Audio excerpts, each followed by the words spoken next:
Evening. You are all very welcome indeed to this digital launch of Dermot Lane's new book with Messenger Publications, Theology and Ecology in Dialogue, The Wisdom of Laudato Si. We're delighted to have a big group here with us this evening. I think there's almost 200 people attending.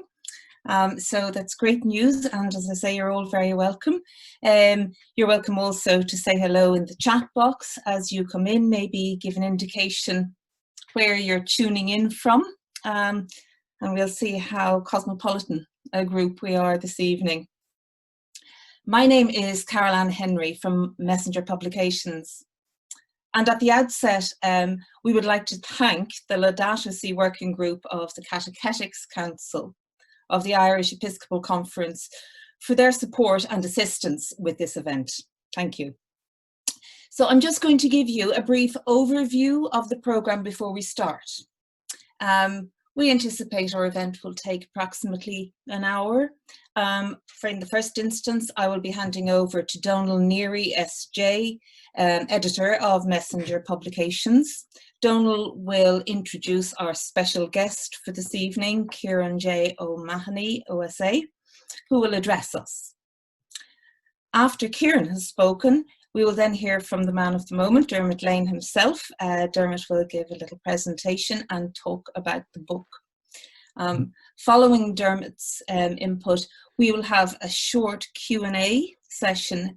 So if anybody has a question that they would like to put to Dermot, you have the option of going into the Q&A box at the bottom of the screen there, typing a message in, and we will choose one or two at the end to put to Dermot. And we'll conclude the event then with the common prayer for the 5th anniversary of Laudato Si. So as I say, we hope to be finished at around 8 o'clock this evening.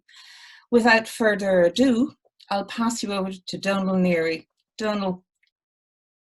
Thank you very much indeed, Caroline, and welcome to everybody who is tuned into us this evening.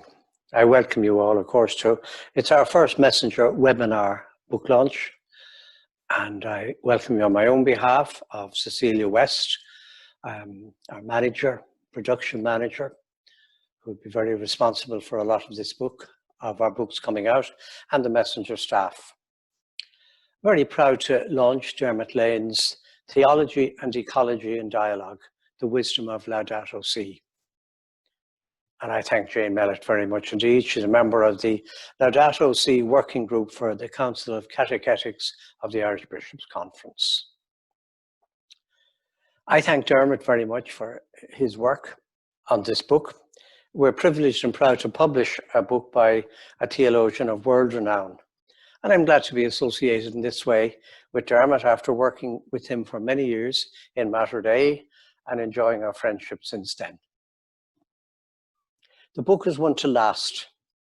It will appear on many courses on Laudato Si, in many libraries, and in many a room where it will repay serious reading. I found the chapter on liturgy and creation particularly relevant and interesting. However, someone more competent than I can introduce us to the book. I'm very happy that Father Kieran O'Mahony agreed to launch the book. Kieran, also a Messenger author, is an Augustinian friar and Biblical Studies coordinator in the Dublin Archdiocese. I thank you all very much for joining us this evening, and have great pleasure in inviting Kieran O'Mahony now to launch Theology and Ecology in Dialogue, The Wisdom of Laudato Si by Dermot Lane. So good evening, everybody, and welcome again to this book launch. And myself, I was really pleased to be asked to launch this book. It's a kind of honor. And I was even more pleased to be able to read it. So I was happy to be asked, and I really enjoyed reading the book to prepare for this launch.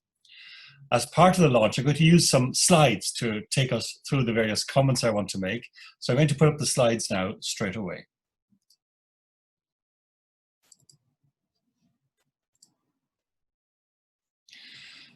So welcome everybody to the launch of this important new book by Dermot Lane, Theology and Ecology in Dialogue, The Wisdom of Laudato Si. As we're all aware, this is the 5th anniversary of Laudato Si, probably Pope Francis' most significant contribution to date. And the anniversary is well worth celebrating, but this book goes well beyond a celebratory volume. It takes the inspiration from Pope Francis and then takes it deep into a whole variety of specializations and skills. And I want to congratulate, as Donald did, the author for this tremendous synthesis that he's put together. Really a fabulous production, and congratulations to the publishers. And when I was reflecting on what I would say, what occurred to me was, this is a small big book, or a big small book. It's only 152 pages, but it's so rich that the image that came to me was, as the journalist put it, it has legs. So this book is going to go places, and I expect we'll go into several editions as the next couple of years unfold.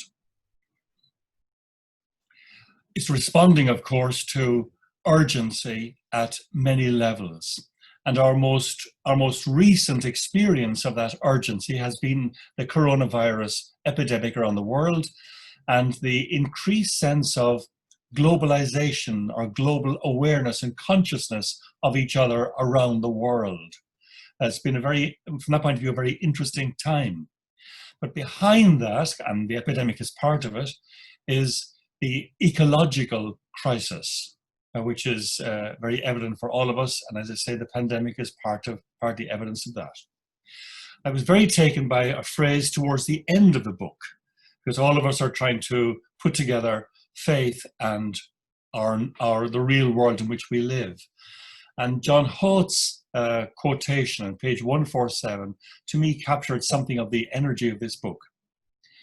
The intellectual credibility, even the survival, of all religious traditions depends on how convincingly they adapt their beliefs and aspirations to a scientifically understood universe whose spatial extension, temporal scale, and creative unfolding were unknown to religion's founders and main teachers. And this is the great task which is undertaken by this book, to bring the religious tradition into dialogue with the scientifically understood universe, so to speak, the real world in which all of us live. And I brought up two pictures. This is a picture of the Christian world about the year 100 AD. It's the Mediterranean basin, what the Romans and the Greeks called the oikumene, the inhabited world. And that's the vision from which Christianity grew. And while it has spread around the world, the vision hasn't substantially changed in its main narrative. However, the world in which we actually live has changed its main narrative. And this is an artist's impression putting together the great scientific discoveries of the last 100 years about the cosmos. And in his book, Dermot regularly mentions the age of the cosmos, 13.7714 billion years from the Big Bang until today, and still expanding. And while I, and I suppose many of us, don't really understand the science behind this, it's far too complex and rich, nevertheless, it is part of our imaginative representation of the real world in which we live. And it's become part of our self-understanding, even if we don't quite grasp it in its scientific richness and precision. And the theology, the challenge to faith is to bring our faith into dialogue with this astonishing new narrative, which is available on television, YouTube, newspapers, popular magazines, part of the whole real world in which we actually live out our lives. For myself, before opening the book, I said to myself, what am I expecting from this book? So I made a list of things for myself as follows. Will it speak to us today? How will it trace the journey from the historical Jesus to the cosmic Christ? Will there be material on redemption as ransom versus salvation? What about the place and role of the Spirit? Then I wondered, in dialogue with whom? And my own background is in Bible studies. So what about the role and use of Scripture? And then finally, an author that I've watched for, read for 60 years really, Teilhard de Chardin, what role will he have to play in the book? And in fact, all my opening, desires were met, because everything there actually got treated in the book, some parts more richly than others, but everything was there. It might be worth commenting. Long ago, I came across a distinction between period pieces and classics. Period pieces are pieces that belong to their time, and then they're significant, but then don't really last in their importance. And a lot of art, of course, a lot of music goes into the category of period pieces, and most books are period pieces. And this is not a harsh criticism. It's not harsh to say you belong to the time in which you were written. I find that perfectly reasonable. But that's what happens. Most books are for now or for 10 years. And other books are sort of classics. That's to say, they go a bar higher, and they have lasting value beyond the immediate moment, and they can be game changing. It changes the way we talk about things. And on reading this book, my impression is that we've moved here from a period piece to a kind of classic, a book that changes the way we'll be looking at the dialogue between religion and science, religion and life into the future. And it's going to repay slow and careful reading individually and as in groups for sure. I got a nice quotation there. I'm sure Dermot will agree with this one from Ecclesiastes, often used. There is no end to the making of many books, and much study is exhausting to the body. And I know he spent a sabbatical researching this book, and the time was extremely well spent, because Dermot has done a great service to theology in the production of this book and to the faith community. And of course, as I was reading it, I noticed the dialogue, because the book does have that word in its title, and there is a dialogue with, well, of course, Laudato Si. It gets mentioned all along, not limited to that by any means. Poets, philosophers, scientists, spiritual leaders, commentators in general. So there's a broad conversation going on here. Quite hard thing to achieve in a short book. And if Dermot doesn't mind, I'd say there's also a dialogue against. Regularly, we get this little thumbnail sketch: market-driven capitalism, consumerism, and the mechanization of nature. Comes back in for regular mention and critique. Say, the arrival of the book is very, very timely. It's an accident, of course, that it occurs as we're emerging from our coronavirus crisis, or the most recent incarnation, so to speak, of the ecological crisis which we're experiencing. But some books feel prescient and timely. At the moment, I happen to be reading in two groups Jonathan Sack's book on morality, Reclaiming the Common Good. And that book is really prescient. It speaks fabulously to our current moment in society and history. And I felt the same about Dermot's book, that it has arrived really in a timely way, and it's prescient, and it brings things together. And it invites a different kind of engagement. And I suspect that this book will give rise to a great deal of conversation, and I hope also conversion of lifestyle as a result. In some ways, the book is a sort of summa. It really is a high synthesis of science and faith and Christology and scripture and spirituality and ecology and the teaching of the popes and so on. And I enjoyed, I have to say, the different registers in the book. By that I mean the different voices. And at different times, Dermot expresses himself differently, sometimes poetically, using poets, sometimes quite synthetic, sometimes quite didactic. Occasionally there are lists of things to bear in mind, often very concrete, so it talks about specific issues we need to look at, and the whole tone is one of invitation. So I found these different voices very rich in the book and very, let's say, inspiring. And I found the writing both passionate and wise. There's an intense commitment to the project, and there's a wise overview of all the different things to bear in mind. And I noticed as I went on that the chapters talk to each other. This is not simply that they refer back to chapter 1, which in some ways is foundational in this book, but throughout there are cross-references to the chapters to keep the different dimensions of the dialogue kind of alert and alive. So I was delighted with that aspect of this book. The opening chapter is foundational, and I found it a thrilling read, a sort of seed out of which the rest of the book grows organically.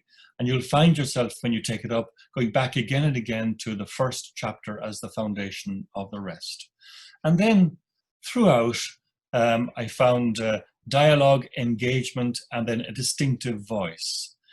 I very much appreciated, for instance, at the beginning of each chapter, there's a setting out of the principles, the criteria, what I might call the desiderata.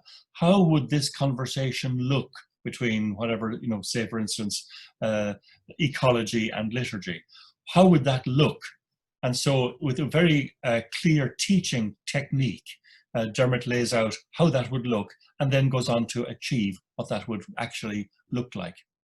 And in the course of the subsequent development, there's engagement with really all the major players in this great world conversation that's being held. Throughout, Teilhard de Chardin comes back, as I shall tell you in a moment, but all the other people are in. Elizabeth Johnson, for instance, gets great mention, and so on. And there's a distinctive voice of Dermot himself, which I found partly poetic, I think very pastoral and very practical. So I think the book, you'll find the book a wonderful help to be able to reflect on the great issue of our time, which is partly ecological and partly cosmological, and we try to figure out how faith and the new narrative of the cosmos can work together. A quick overview of the chapters, and you'll notice as I give you the titles, the repeating words and phrases. So chapter 1, Theology and Ecology, kind of foundational. Chapter 2, Theological Anthropology and Integral Ecology. Chapter 3, Integral Ecology and Deep Pneumatology, so study of the Spirit. Deep Ecology and Deep Christology, study of Christ. Eschatology and Ecology. Ecology and Liturgy. Laudato Si and the Cosmic Eucharist. I guess it's accidental that there are 7 chapters, but there's something perfect about the sequence and the way one chapter leads to the next. When reading a book like this, of course, you do notice what the energy is in a book. And a little symptom of that would be this quote from Thomas Berry, which occurs twice in the book. Sometimes authors do this unconsciously. But here's a terrific quotation from Thomas Berry. The universe is not a collection of objects, but a communion of subjects, which occurs at page 40 and on page 137. Obviously, Dermot has been greatly inspired by this because it comes in at significant moments in the book. And the other person who recurs throughout the book is Teilhard de Chardin, the great paleontologist and spiritual guide. Dermot notes his treatment by church authorities in his day. He was very harshly treated, but then notices the discreet rehabilitation by several pontiffs, Paul VI, John Paul II, Benedict XVI, and now Pope Francis. And Teilhard de Chardin is mentioned in all the chapters from chapter 2 to chapter 7. That is, in every chapter after the first.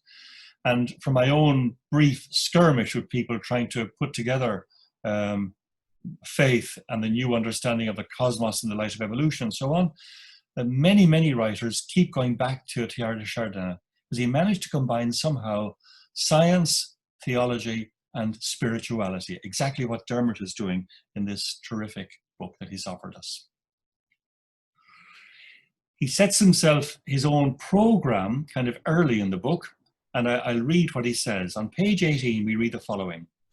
This is indeed a radical program, reaching deep down into the ecological crisis, such as market-driven capitalism, anthropocentrism, Enlightenment rationality, the dualisms of modernity, the new technologies and consumerism, and the mechanization of nature.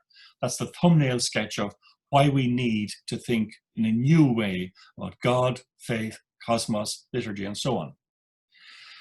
And another quotation which serves to illustrate a constant theme throughout the book: this modern alienation of the human from nature is largely responsible for the ecological crisis.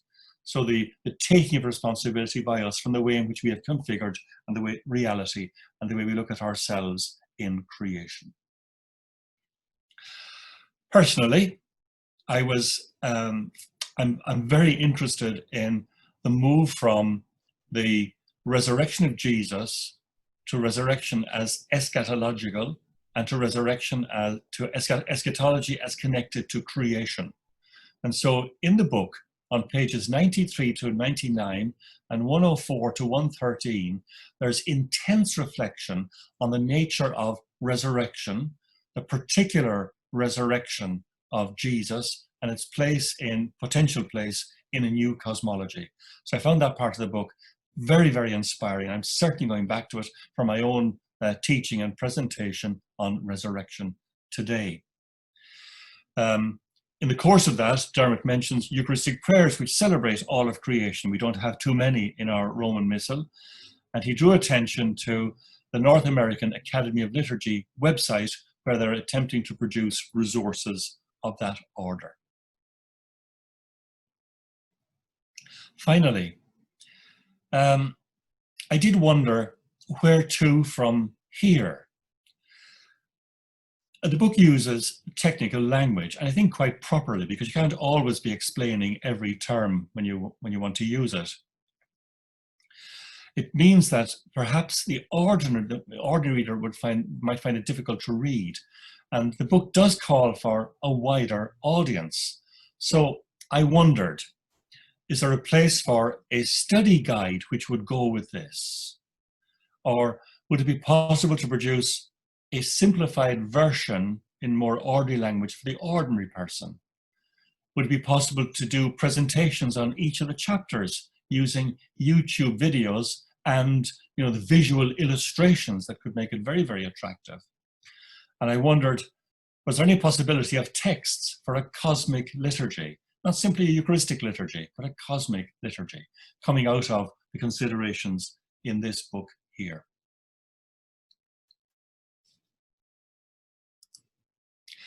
So, after all that, I want to congratulate Dermot on this tremendous book he's produced.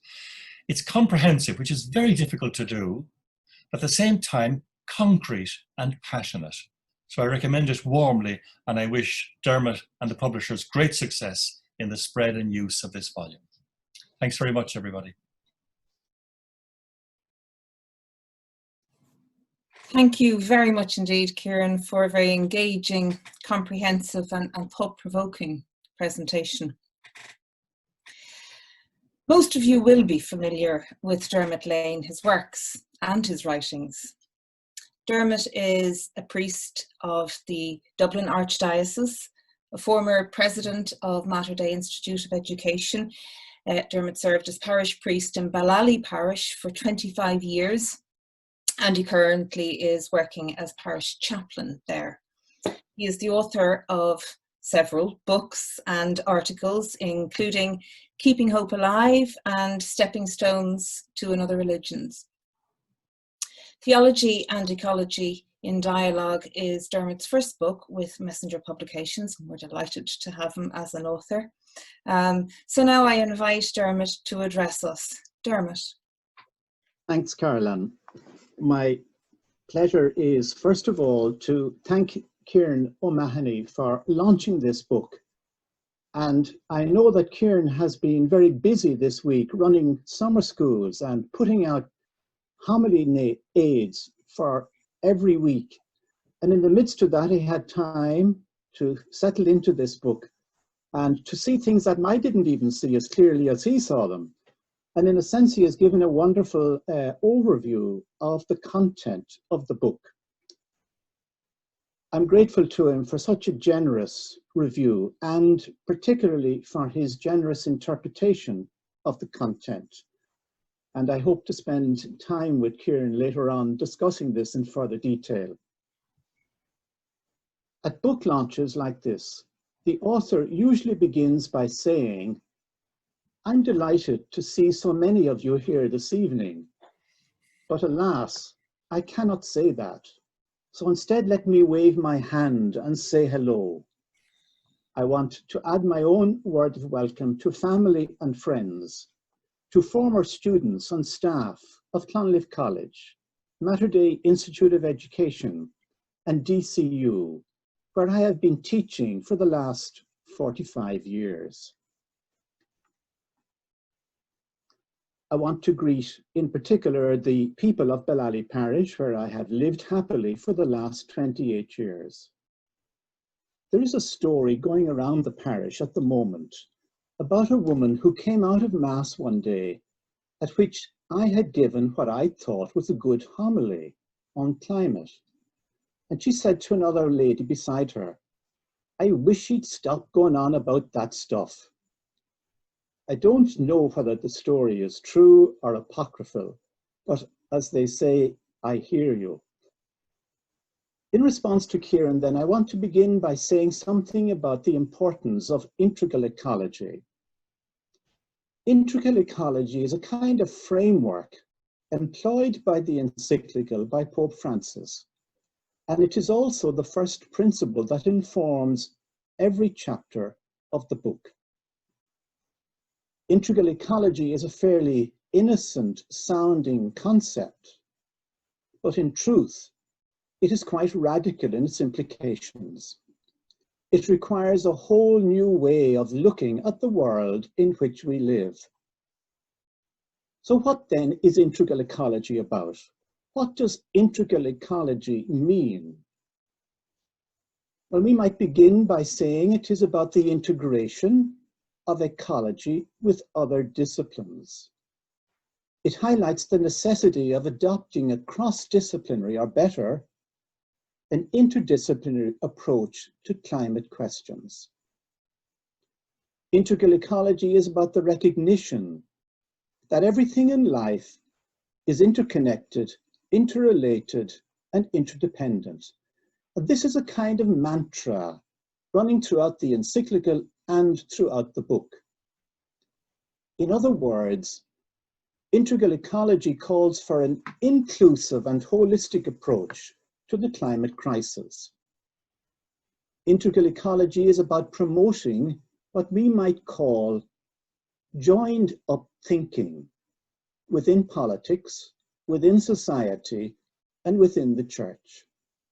So to put that in a slightly different way, we could say integral ecology is about breaking down silos, the silos of specialization that have grown up within the academy, within society, and within religion. Until recently, the focus within ecology was largely environmental ethics. Ethics was rightly at the center of environmental debates. And climate change does raise huge moral questions.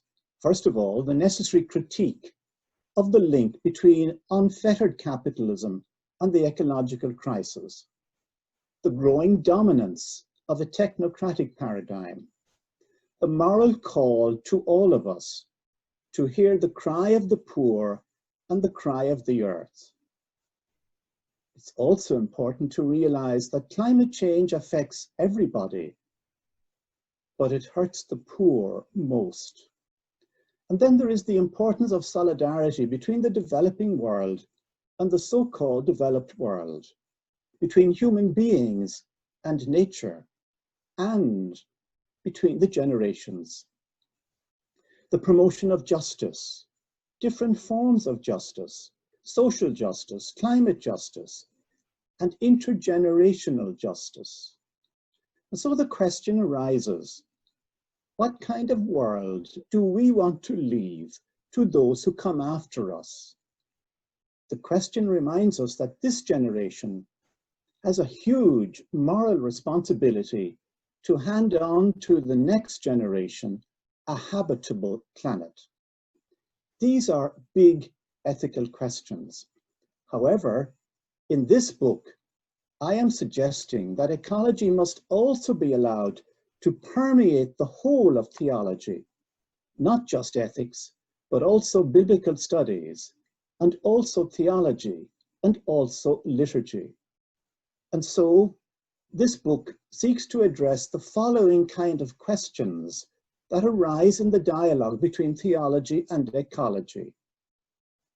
Who am I in the light of the new cosmic story, in the light of biological evolution and the emergence of the human? There is a growing awareness that we need to rethink who we are, to reimagine who we are in the light of evolution. And this is a question that is addressed at length in chapter 2 under the heading of anthropology. Chapter 3 then deals with the question, who is the Spirit? Who is the Spirit of God? How might we talk credibly about the Spirit in the 21st century? Chapter 4 opens up the question, who is Christ in the light of the ecological crisis, and notes that tension which Kieran referred to between the historical Jesus and the cosmic Christ. Chapter 5 explores the possibility of hope in this life, in the present, and in the future. And then the last two chapters deal with the relationship between ecology and liturgy, and in particular, the relationship between ecology and Eucharist. I have chosen these particular areas. One could have chosen other areas, such as, what is the relationship between ecology and the church? Or between ecology and the sacraments? Or the relationship between ecology and ecumenism and other religions?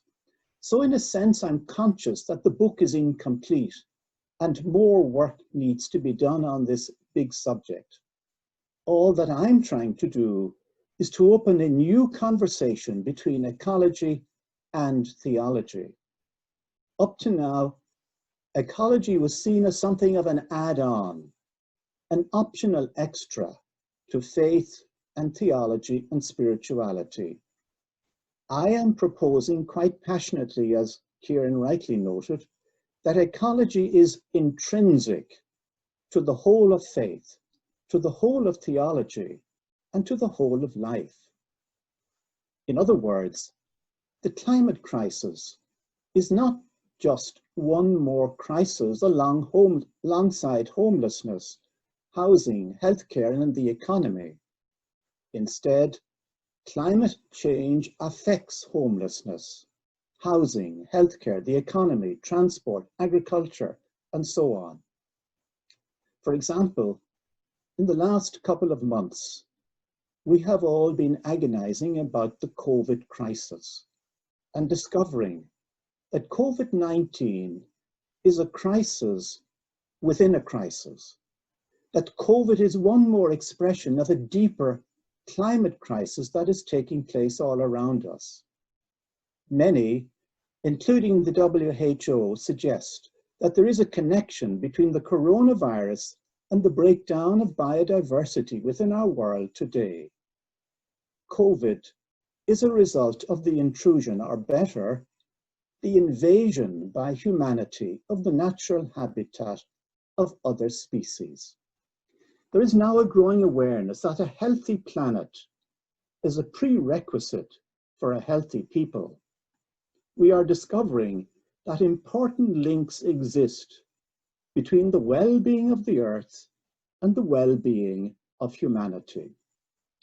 A second theme then, in addition to integral ecology, running through the book is a strong emphasis on the theology of the spirit. And I was so glad to see that Kieran picked that up. To be sure, the ecological crisis is a scientific crisis, and we need to hear and listen to the prophetic voices of climatologists in our midst, such as Professor John Sweeney. But equally, we must note, the ecological crisis is a deeply spiritual crisis, related to our understanding of who we are and how we see our place in the world today. Questions that have crossed the minds of many during the current lockdown.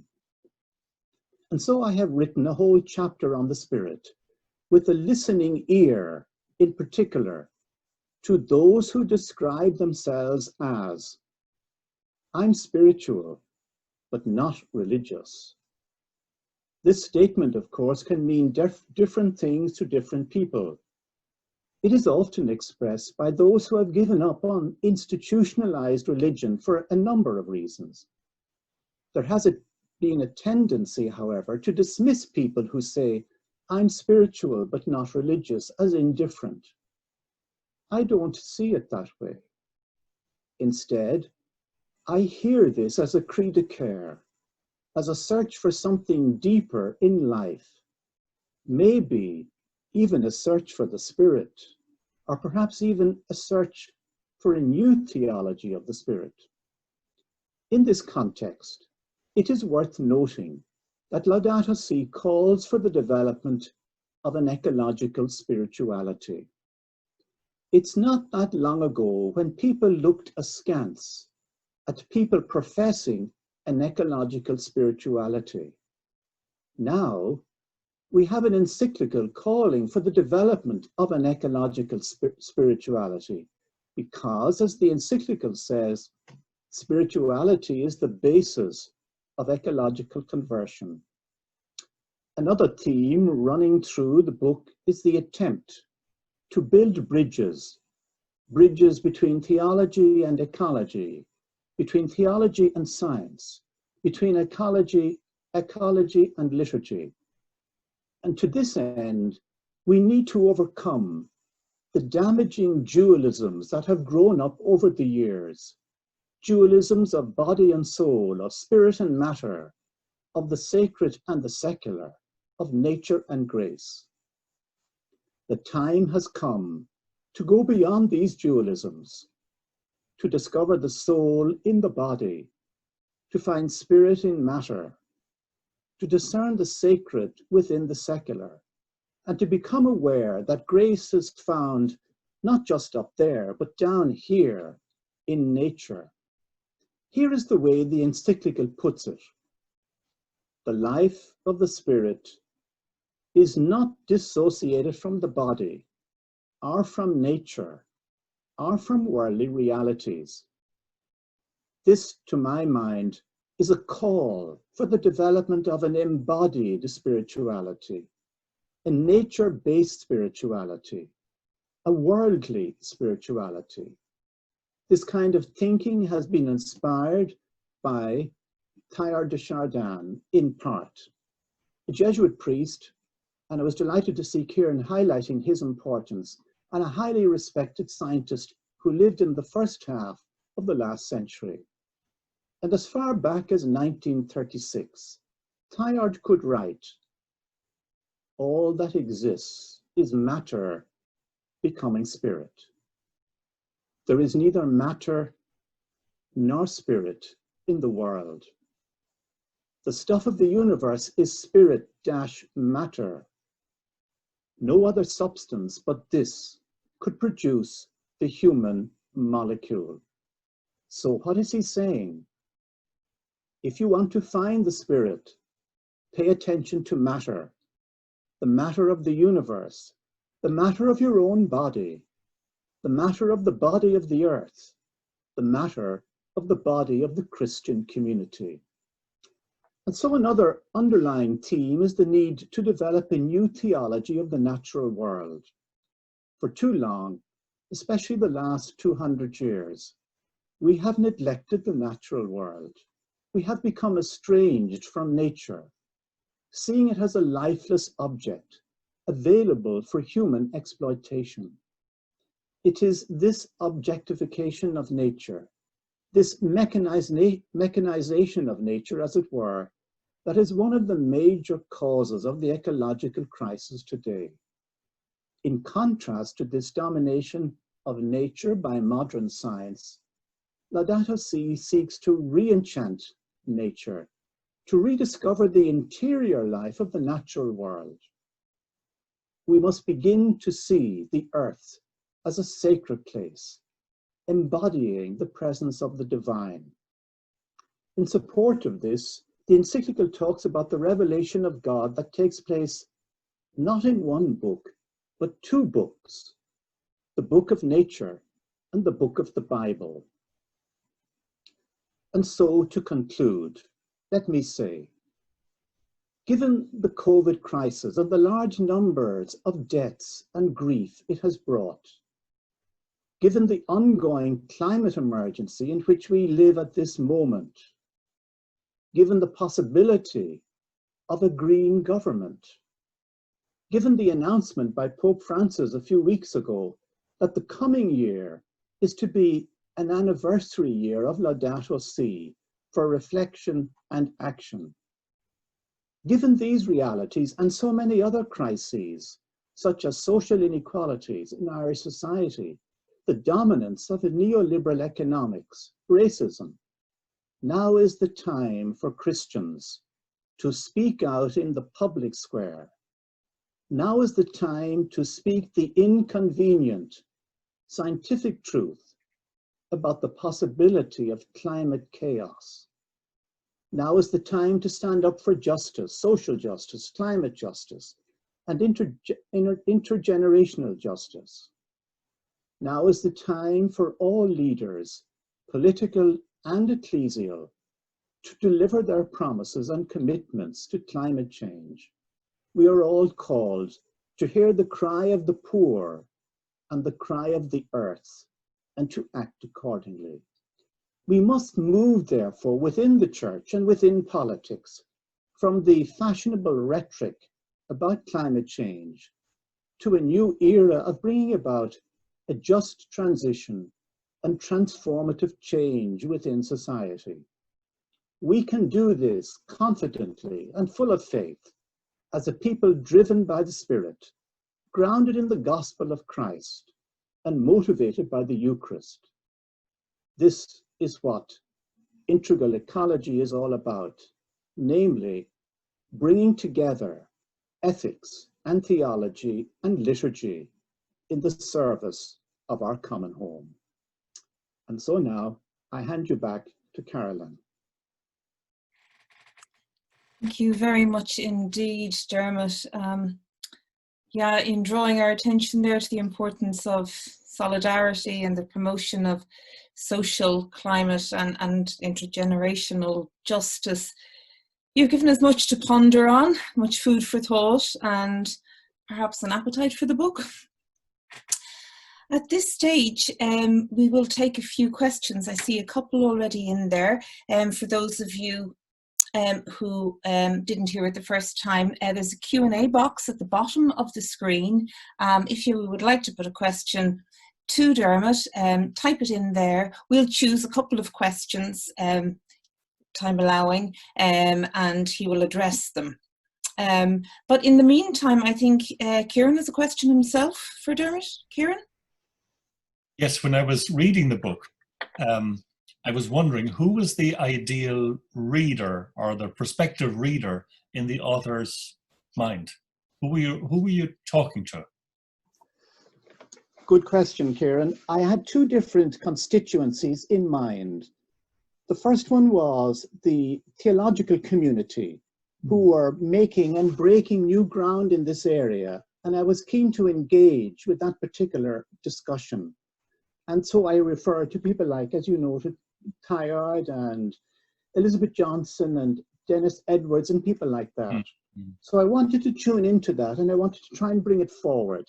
Yeah. At the same time, I was also consciously aware there are so many people today who are passionate about climate change and seeking for some kind of spirituality or foundations or theology that could drive them in their concern. So I was attempting to do the impossible, really, as you rightly noted, two audiences. And there's a tension in the book between theological concerns and pastoral concerns. And how do you bring them together into dialogue and conversation? So I take the point you made about the need maybe for a study guide or some further breaking down of the material.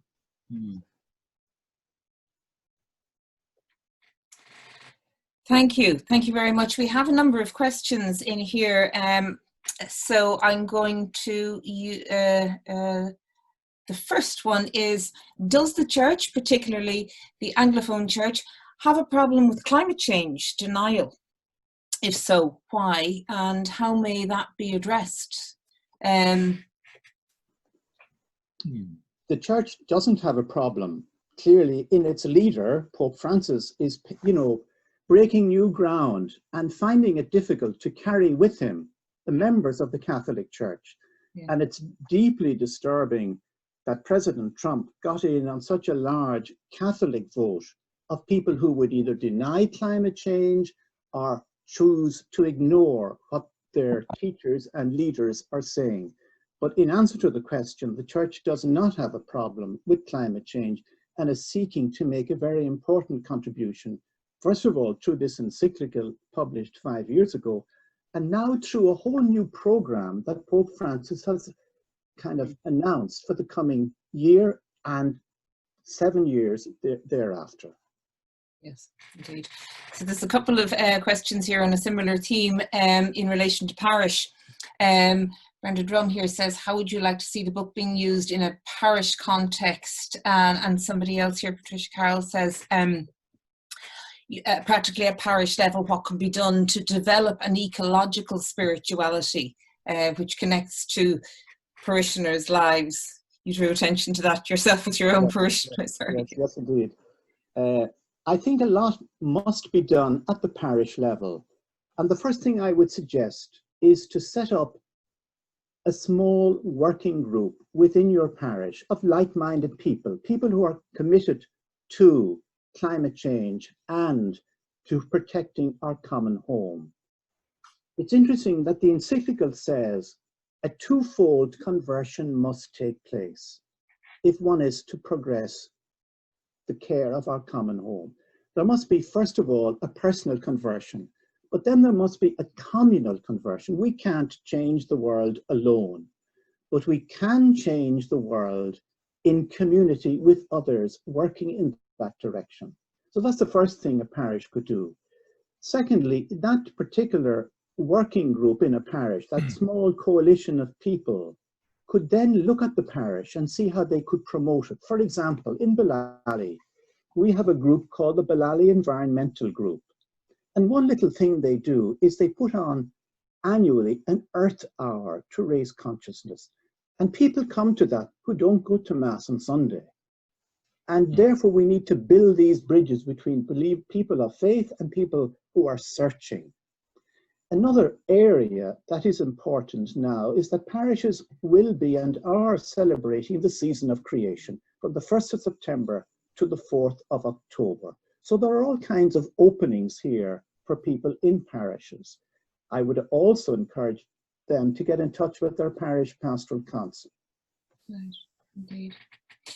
There's a question here connecting, asking, is there a connection? Do you see any relevance of our traditional Celtic spirituality in developing new relationship between theology and ecology? Is there anything that we can bring to that? No, I think that's an excellent question. There is a deep connection between our Celtic spirituality, which was, by the way, very nature-based, a deep appreciation of the natural world. And that is what Pope Francis and this book is trying to recover. And that is a spirituality of the earth, a spirituality of the natural world. And therefore, we're building on our ancestors, on their insights. And one name that comes to mind who did great work in this area was John O'Donoghue. And lots of people have read John O'Donoghue, and I think his work is a very important resource for looking after and caring for our common home. Kieran, I saw your hand up there a minute ago. I just want to make a small comment, which was, if you want something to move in the church, don't wait, for approval or initiative or anything. I always think of the institutional church as a great beached whale, very hard to move. Mm-hmm. Just do it. Yeah. Get the people together, start the reading, and don't be daunted by lack of enthusiasm or even disapproval. Just do it. I think you're absolutely right, Kieran. And not only that, my experience has been that when you get into climate change, you're pushing an open door with a lot of people, because everybody now is concerned about this and everybody wants to do something about it. So let's get a coalition of like-minded people and start pushing the boulder up the hill. Okay, so we have one question here, and I'll read it directly. The book was hugely provocative, and I'm very happy to see such significant text on this topic from an Irish theologian. 100 years after Karl Barth's Romans commentary, how does the contemporary need for theological engagement of ecology impact on his famous warnings against natural theology? Referring back to Karl Barth. That's a hard one, but I think that Barth had great reservations about natural theology, whereas the Catholic tradition is far more at home within natural theology, because one of its foundational principles is the relationship between reason and faith. And that is something that is strong in the book, and therefore there's a need for dialogue between Barthians and Catholic theologians in this regard. But I do think that we need a new awareness of what the natural world is about. Right. Right. And I think science has a lot to teach us, both Barthians and Catholics alike. And just going back to that point, and I think this may be our final question, because you're under the spotlight there a bit, just in relation to the comment, I'm spiritual but not religious. And again, it ties in a little bit with what people were talking about parish level and, engaging the laity. And these are a little bit further away than the laity. Would you have any advice or recommendations on how we can reach out more to these people who may have much to contribute? Absolutely. I think that, a lot of people who say that are young people, though, by the way, some of my friends, best friends, say they're spiritual but not religious. But I think we need to follow in the footsteps of Greta Thunberg. She has inspired a lot of people. The young generation, my generation, have a very serious moral responsibility to try and leave behind us a habitable universe for the next generation. And that's a deeply ethical responsibility that none of us should shirk. And if we talk to young people, they will be and are passionately concerned about the earth and the care of our common home. Indeed. Okay, well, I think you've been under the spotlight for a sufficient length of time. It was just a sample of questions. There are plenty more there, many on similar themes. But I think we'll leave the questions, the live questions, come to a close on those at the moment. And just to say that we're coming to the end of our digital launch, just to remind everybody that we do have a special offer on the book on our online bookstore.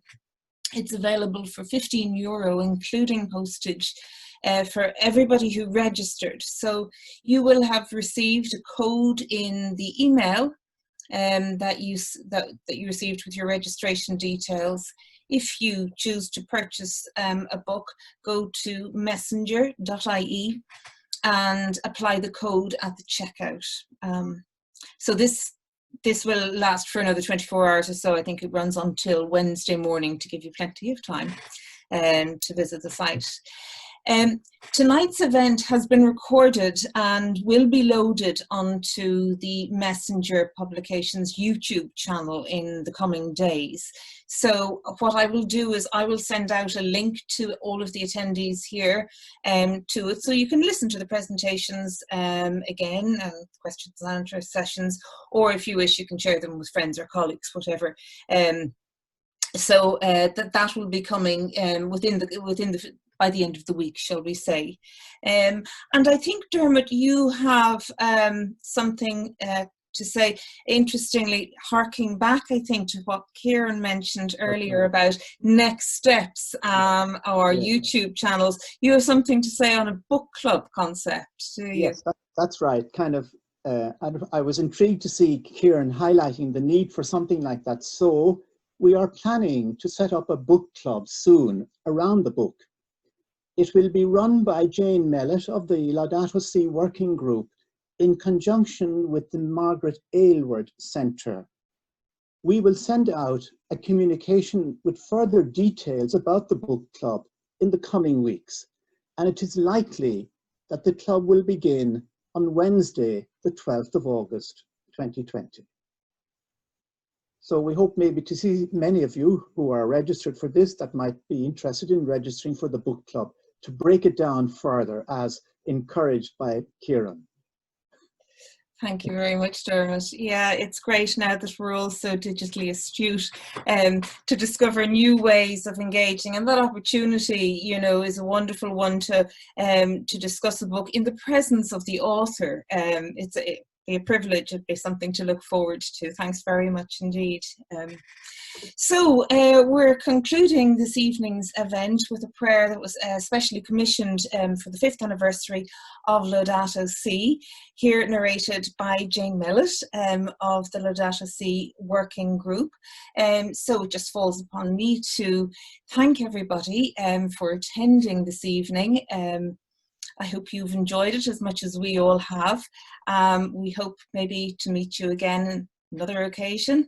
And for now, we'll all say goodbye and thank you. Goodbye.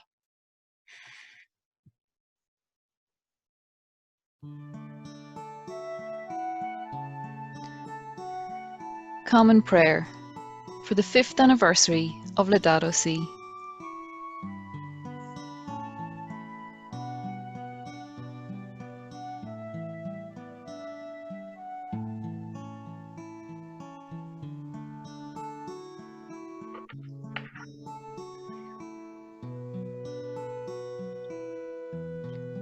Loving God, creator of heaven and earth and all that is in them, you created us in your image and made us stewards of all your creation, of our common home.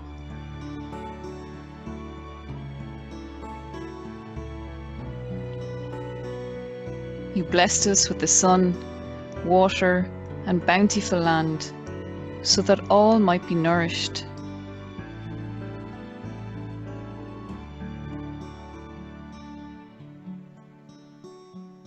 Open our minds and touch our hearts, so that we may attend to your gift of creation.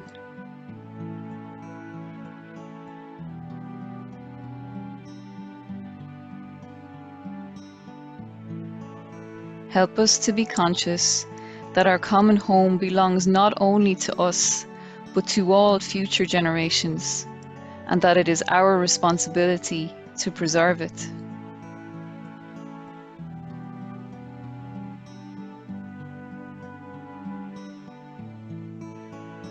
May we help each person secure the food and resources that they need.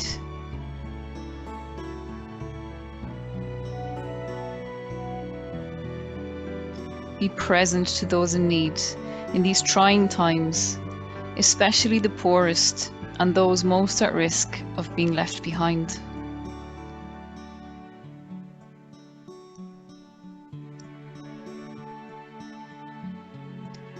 Transform our fear, anxiety, and feelings of isolation into hope, so that we may experience a true conversion of the heart.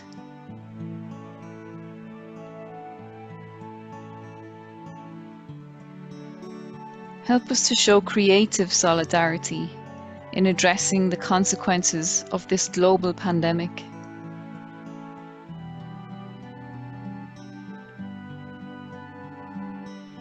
Make us courageous to embrace the changes that are needed in search of the common good.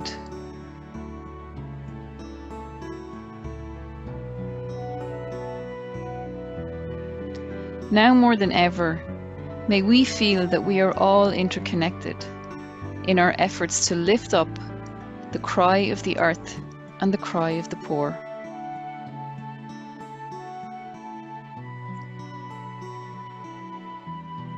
We make our prayer through Christ our Lord. Amen.